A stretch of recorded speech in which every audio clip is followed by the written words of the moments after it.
ענבל אופיר ומאיה אביטל, כיתה ו'1, בית ספר ישעיהו, מורה זיווה שבורין, תאריך ה-12/10/2014. הפילוסופיה והמדע.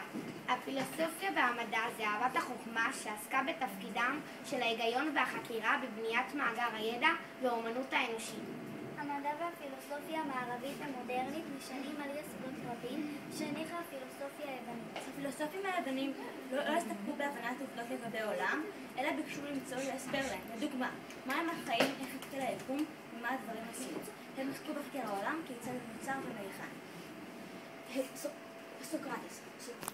סוקרטס נולד ב-469 לפני הספירה, והיה לבן למשפחה ענייה יחסית, אבל למד בבית ספר לכותבים באתונה.